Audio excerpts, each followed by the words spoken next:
आपण विद्यार्थ्यांना प्रोत्साहन मिळावं आणि लहान विद्यार्थ्यांना आपणही पुढे शिकावं असं मार्गदर्शन मिळावं म्हणून आपण हे कार्यक्रम आयोजित करतो। विद्यार्थ्यांचे पहिले गुरु आई वडील असतात, दुसरा गुरु शिक्षक असतो आणि तिसरा गुरु समाज असतो। म्हणून म्हणतात की one good mother is better than 1000 teachers. असं म्हटलं जातं की महात्मा गांधींनी सुद्धा, महात्मा गांधी जरी उलट फिरत असले तरी ते देशातील सर्वात जास्त शिकलेले होते। त्या काळातील बॅरिस्टर झालेले होते।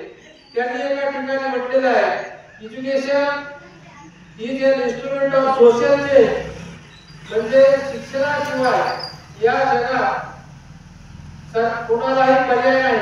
म्हणून आपण शिक्षण घेतलं पाहिजे आणि शिक्षण घेण्यासाठी प्रोत्साहन मिळालं पाहिजे। म्हणून अशा विद्यार्थ्यांचा आपण सत्कार करायचा आहे की आपल्या तालुक्यात 95% विद्यार्थी पास झाले, कळमच्या शाळेचे 100% विद्यार्थी पास झाले, तर आणखी आपल्या गावातील विद्यार्थी असेच यश मिळावं विद्यार्थ्यांनी।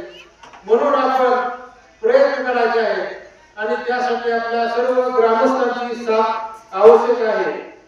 तर मी पहिल्यांदा आपला विचार व्यक्त करण्यासाठी माननीय टोळे सर यांना विनंती करतो। प्राध्यापक